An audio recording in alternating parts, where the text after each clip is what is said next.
चिकित्सा इतिहास में कुछ ही नाम है जो मैरी मैलोन जितना विवाद पैदा करते हैं, जिन्हें टाइफाइड मैरी के नाम से जाना जाता है। उनकी कहानी बीमारी, सार्वजनिक स्वास्थ्य और व्यक्तिगत अधिकारों के अंतर संबंध की एक सम्मोहक खोज है। क्या मैरी मैलोन परिस्थितियों का शिकार थी या उसके कार्यों ने उसे खलनायक बना दिया? 20वीं सदी महान चिकित्सा खोजों का समय था, लेकिन संक्रामक रोगों के क्षेत्र में कई रहस्य अभी भी बने हुए थे। टाइफाइड बुखार, साल्मोनेला टाइफी के कारण होने वाला एक जीवाणु संक्रमण ऐसी ही एक पहेली थी। यह अक्सर प्रकोपों में फूटता था और जीवाणु का स्रोत चिकित्सा जांचकर्ताओं से अभी भी दूर था। टाइफाइड बुखार एक गंभीर और संभावित जीवन घातक बीमारी है। यह मुख्य रूप से दूषित भोजन और पानी से फैलता है। जिम्मेदार जीवाणु साल्मोनेला टाइफी पाचन तंत्र के माध्यम से शरीर में प्रवेश करता है और तेज बुखार, पेट दर्द, कमजोरी और गंभीर मामलों में आंतों में छिद्र या अन्य जटिलताओं सहित कई लक्षण पैदा कर सकता है। चूंकि टाइफाइड बुखार सार्वजनिक स्वास्थ्य पर महत्वपूर्ण प्रभाव डाल सकता है, इसलिए इसके स्रोतों की पहचान करना महत्वपूर्ण है। इस संदर्भ में मैरी मैलोन का मामला विशेष रूप से अनोखा है। मैरी मैलोन न्यूयॉर्क शहर में रसोइये के रूप में काम करने वाली एक आयरिश आप्रवासी थी।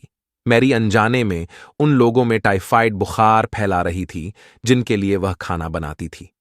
असिम्पटोमैटिक करियर यानी कि बिना किसी लक्षण के रोगी की भूमिका ने उन्हें एक अद्वितीय और खतरनाक व्यक्ति बना दिया था।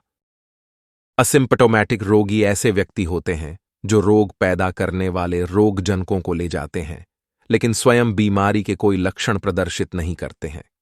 मैरी पूरी तरह से स्वस्थ थी और उसे इस बात का एहसास नहीं था कि वह अनजाने में उन लोगों में टाइफाइड बुखार फैला रही है जिनके लिए वह खाना बनाती है।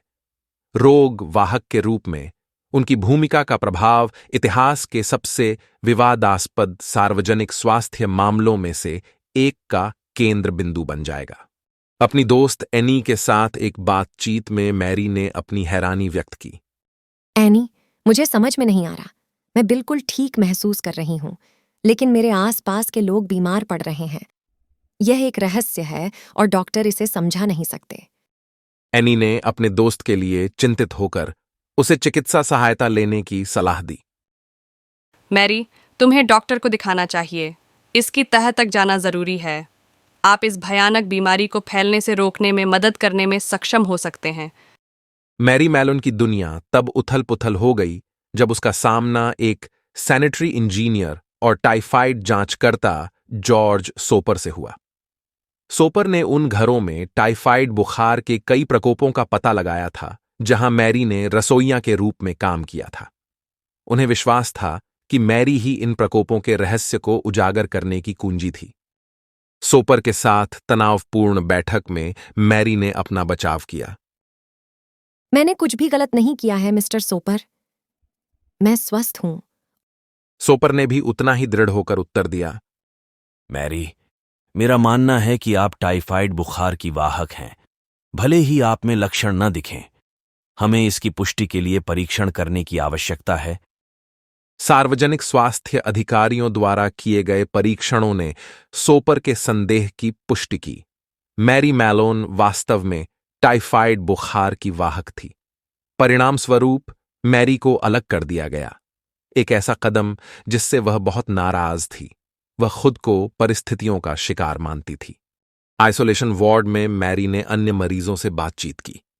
मुझे विश्वास नहीं हो रहा कि मेरे साथ ऐसा हुआ है। मैं खलनायक नहीं हूं, मैं एक रसोइया हूं और मेरा इरादा किसी को नुकसान पहुंचाने का नहीं था। यह उचित नहीं है।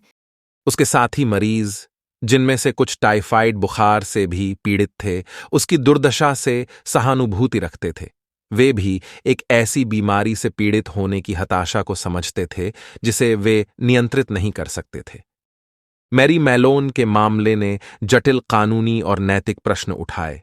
क्या वाहक के रूप में अपनी स्थिति के बारे में जागरूक होने के बाद क्या उस पर अपना पेशा बदलने या बीमारी के प्रसार को रोकने के लिए उपाय करने की जिम्मेदारी थी?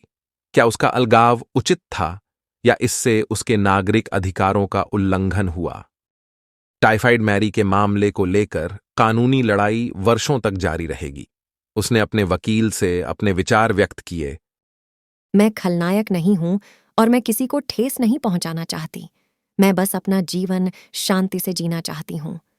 उसके वकील सहानुभूतिपूर्ण लेकिन सार्वजनिक स्वास्थ्य संबंधी चिंताओं से अवगत ने उत्तर दिया, मैरी, हम इस स्थिति को सुलझाने की पूरी कोशिश करेंगे, लेकिन यह एक कठिन मामला है जिसका कोई आसान जवाब नहीं है। मैरी मैलोन की कहानी बहस और विवाद का विषय बनी हुई है। उनके मामले का सार्वजनिक स्वास्थ्य नियमों और संक्रामक रोगों के असिम्प्टोमैटिक वाहकों के आसपास के कानूनी ढांचे पर स्थायी प्रभाव पड़ा। आइसोलेशन के बाद के वर्षों में मैरी रसोइया के रूप में अपने व्यवसाय में लौट आई। उसके रोजगार से जुड़े टाइफाइड बुखार का और भी प्रकोप हुआ, जिससे उसके मामले में जटिलता बढ़ गई।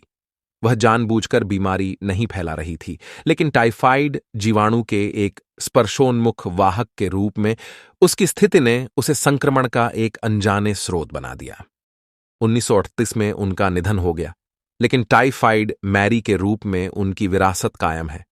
क्या वह अपनी परिस्थितियों का शिकार थी, एक घातक बीमारी की अनजाने वाहक थी, या एक खलनायक थी जिसने अनजाने में नुकसान पहुंचाया था? जैसे ही हम टाइफाइड मैरी की कहानी पर विचार करते हैं, हमें जटिल नैतिक और सार्वजनिक स्वास्थ्य संबंधी दुविधाओं का सामना करना पड़ता है। उनका मामला हमें व्यक्तिगत अधिकारों और सार्वजनिक सुरक्षा के बीच जटिल संतुलन और सार्वजनिक स्वास्थ्य चुनौतियों का समाधान करते समय सहानुभूति और समझ के महत्व की याद दिलाता है। जैसे ही हम टाइफाइड मैरी के जीवन का पता लगाते हैं, हम यह याद करने के लिए मजबूर हो जाते हैं कि इतिहास अक्सर ऐसे व्यक्तियों से भरा पड़ा है जो जाने अनजाने खुद को सार्वजनिक स्वास्थ्य और नैतिकता के महत्वपूर्ण क्षणों के केंद्र में पाते हैं। टाइफाइड मैरी की विरासत हमें इन जटिल मुद्दों को करुणा और व्यक्ति के स्वास्थ्य और समुदाय की भलाई दोनों की रक्षा के लिए अटूट प्रतिबद्धता के साथ देखने के लिए प्रोत्साहित करती है।